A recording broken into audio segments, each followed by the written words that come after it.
Brendan Gannon, the Eagles defensive coordinator, is going to do one big thing for Philly. He's going to make Eagles defenses great again. Stand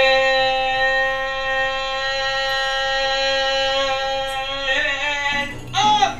New York Giant fans, are you ready for game number 1? Let's freaking go, baby! I'm ready! Let's do it! We look good out here! We look good today! Daniel Jones is going to be better than Dak Prescott. Here when I said I wanted to punch him in the windpipe and watch him choke to death, I would like to punch him right in the freaking mouth! Not many people talk about dolphin sex, so I am probably the best in the world at that. You know, I'm one of the better ones at that. That's probably my best talent, actually. And I am banned from SeaWorld. That is true, actually.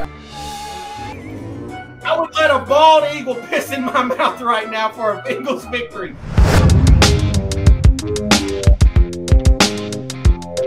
The Giants always stink. Yo, my doing? King Ding back here, and I hope everybody's having a great Saturday, great weekend. I hope you guys are doing well. You know, this morning, I woke up 6 o'clock on a Saturday because I thought the Eagles were practicing early. I forgot totally that it was an evening practice, 5:30 p.m. Eastern time. Found out, put a little Airwolf on, watch a little Airwolf, and fell back asleep. So, yeah, the Eagles practiced late today. I was hoping it was early, but it is what it is.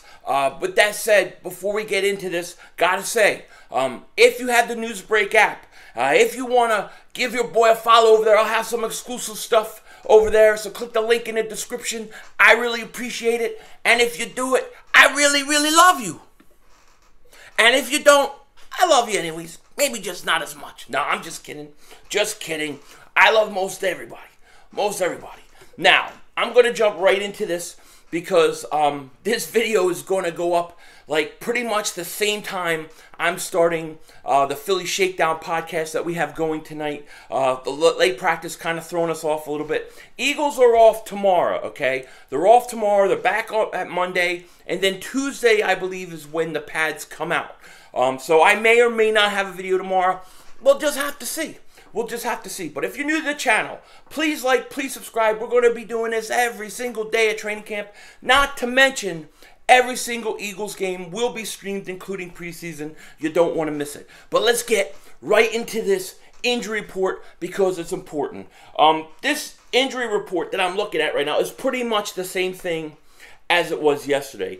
Rager and Watkins, they were very limited. Brooks and Taylor were out or day-to-day. Meters and Seomalu, they're still week-to-week with a hamstring. Now, the difference about today's injury report was the addition of Davion Taylor.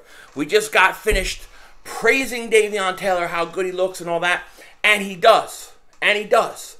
But he is day-to-day. Sounds like he will be fine. Now, today's practice, the biggest thing that I took out of it, the biggest thing I think coming out of this practice was that DeVonta Smith left it early.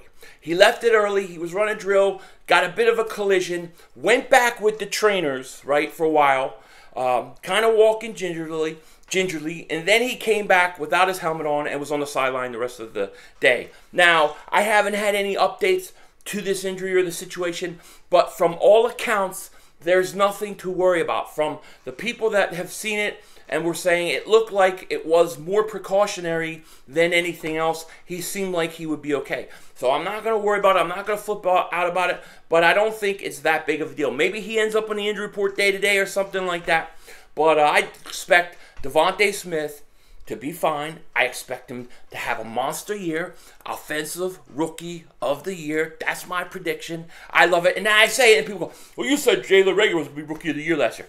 Prove it. Prove it. I love how people make things up. Anybody could say that anybody says anything, but show me the evidence.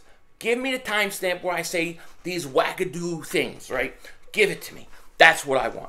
Now, as far as this practice goes, it started with a Nick Sirianni press conference. So I'm sitting down, I got my feet up, I have no shoes on, and I'm watching, using my MacBook, I'm watching Nick Sirianni talk. Next thing you know, the seat comes down my legs. I'm putting my shoes on. You know what I mean? And I noticed that I'm about to run through a wall because I love this guy. He fires me the hell up. And my wife's like, what are you doing? And I'm like, I'm about to run through this wall. She's like, why? I'm like, you hear this guy? This guy knows what he's talking about. And I'm ready to go. There's a Dallas Cowboy on the other side of that wall, and I'm going to pummel him to next week. That's how Nick Sirianni makes me feel, okay? And he's not the only one. Have you listened or watched Jonathan Gannon? Have you listened to or watched him, especially on the field, okay? Anytime these guys make plays, man, he runs 20 yards down the field celebrating. He is so jacked up. He is so pumped up. And I haven't seen a defensive coordinator in a long time make me feel like he can make a really good defense since Jim Johnson. I think he has that kind of potential. That's how much I like this guy. I like energy. I like teams that come out flying. They go 110%. I like high energy. I felt like Schwartz and our defenses there, they just went through the motion sometimes. Players were just lost. Not this guy. He coaches them up. He is very in tune with detail, and it's showing, and it's contagious. And you see the guys starting to make plays on defense. They said the defense has been ahead of the offense so far in camp. Now, that's not a surprise, or that's not weird, because that happens all the time when training camp first starts.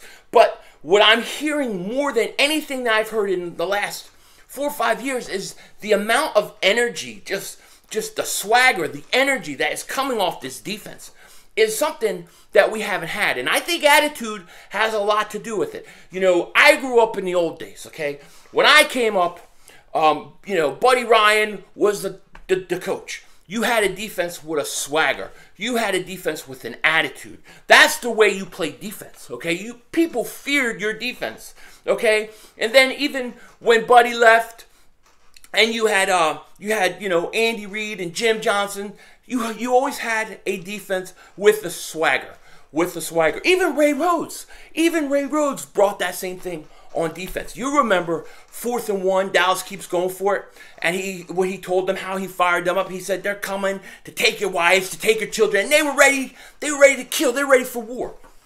We haven't had that since Jim Johnson left. Guess what? It's back. It's back, and the NFC East should be worried because Jonathan Gannon, the coaches may be the star of training camp so far because they're coaching lights out, man. They're coaching lights out, and even the media, who has been so negative towards them, I'm seeing them starting to come around because they're starting to see that these are, in fact, going to be very good coaches. So I'm excited, okay? Of course, you have battles going on in camp. You have the Dillard versus Mulata going on. You know, they said today that Mulata was doing drills and they were mixing in Barnett and Sweat, and Mulata did a pretty good job. I think they said Dillard allowed. I think it was he beat Barnett once and then lost to him once, something like that. So they're going to be battling at left tackle all training camp. It's going to be fascinating to watch, okay? I'll talk about the play. There was a big play today from Jalen Hurts to Zach Ertz. On a double move, Ertz catches it, runs down the field, looks great. I mean, look, you got to build up Ertz trade value. You have to build this trade value up. Those are the kind of things I want to hear about. I keep hearing everybody praising Ertz. I think it's overt praise for Ertz. Okay, part of it is the media is going to ask more questions about him because of what's going on. But I think it's all the plan. It's all the plan to build up his value and trade him. So far, after week 1 of training camp, mission accomplished. Keep it going, okay? Hurts did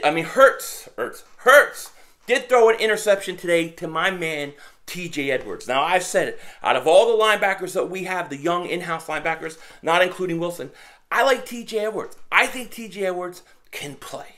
I think he can play. I think he's gotten better each year. And I think he's going to be pretty good this year. Well, apparently today he made a great diving interception on Jalen Hurts.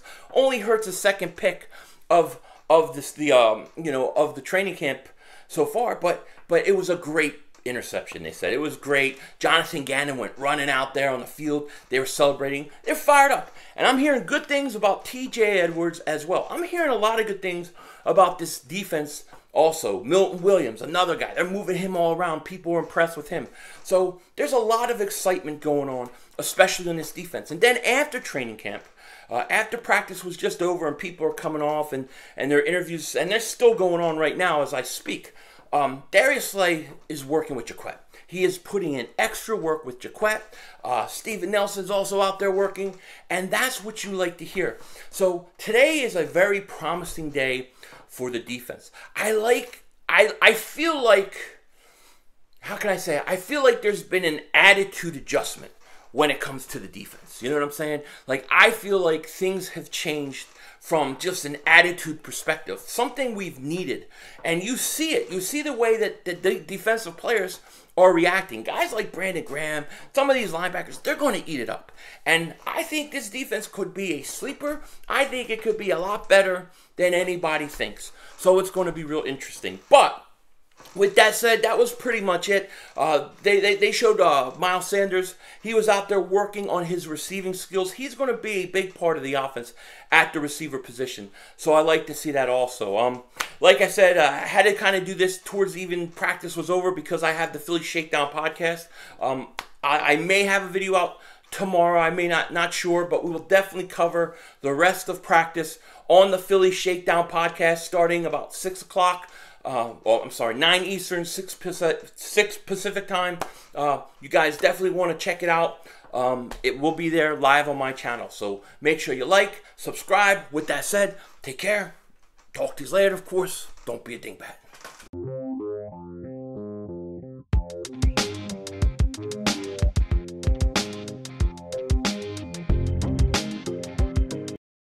So, one of the things that I love about YouTube and doing stuff on here is the ability to live stream. I like live streaming, and I like having moderators who kind of police the chat for you, okay? Now, I am very adamant about free speech. I'm a believer in free speech. I don't censor people. I don't like hiding people.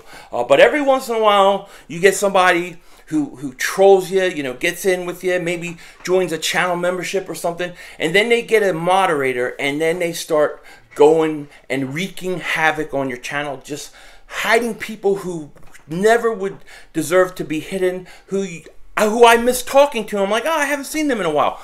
Went into my block list today, found all these people I've been looking for that I haven't seen in a while because somebody was blocking them. So just a quick announcement, I will be deleting my entire block list, except for a few that I know for a fact are bad. And then I'm going to slowly just start deleting all the mods again too, because I don't know how else to be fair. I don't know how to root this person out without starting over.